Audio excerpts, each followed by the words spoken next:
Well, Claire, it's great to see you. Just tell us a little bit about what's brought you down to Southampton today. Well, I've agreed to be an ambassador for the Saints Foundation, and I said to Greg, who runs it, I'd really like to see some of the projects in action so that I know what we're raising money for and where they're spending it. And it's brilliant today to see these kids who, I mean, the table I was sat at, they were saying to me, you know, we sometimes struggle with just if they were trying to do business studies, which effectively is what they're doing in there. But they're keen on Southampton anyway, they support the football club, and it just gives them a way of focusing. I don't think people realise enough what actually football clubs do in the community, and Southampton is particularly strong with the number of projects that it has and the reach that it has. And I'm just all for supporting the good effort that's already happening, and if I can just help people realise a bit more that the Saints Foundation exists, then that's my role, as well as being able to help them in terms of fundraising or, you know, trying to make the kids realise it's something that's worth doing. You look at Premier League clubs, they are amazingly powerful and very financially, for the most part, very financially stable institutions. They are huge within their community. You know, there isn't a person in Hampshire that doesn't know about Southampton Football Club, and in fact a person in the country. Now that's huge. As a business, that's a really big presence, and if you can use that in a positive way, then if you can help your community, if you can help those who are most vulnerable or most, you know, who most need it, then I think that's a really good thing to help support. You know, I don't support anybody else. I support Southampton, and my nephews are very keen that I sort of strengthen that tie.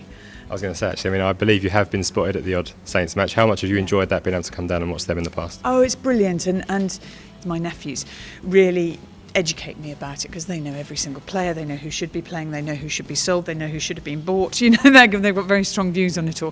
So I'm watching it in a far more personally involved way now, because I'm not just reading what journalists are saying, I'm hearing what super fans think, because, you know, my brother's kids are super fans. And you'll get to see some girls and women's boxing, girls and women's football later in the day, which I guess, of course, is very close to your heart. Yeah, well, that's the thing. You know, I've for a long time been a big advocate of better coverage of women's sport, and I think it's very important within any society that you need to see women being strong and powerful and competitive and athletic, that those aren't negative things. And I think still in some societies it can be regarded as unfeminine to be sporty.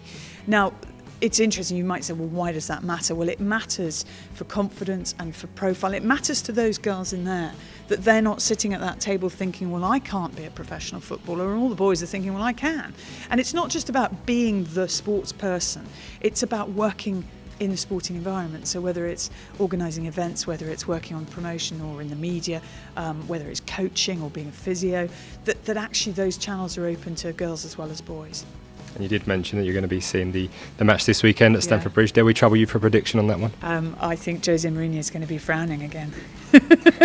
In whatever way, he's going to be making facial expressions of discontent. I think Chelsea are, you know, OK, they're still a great side, but they're a little bit, I would say, just a little bit unstable at the moment. So Southampton hopefully can take advantage.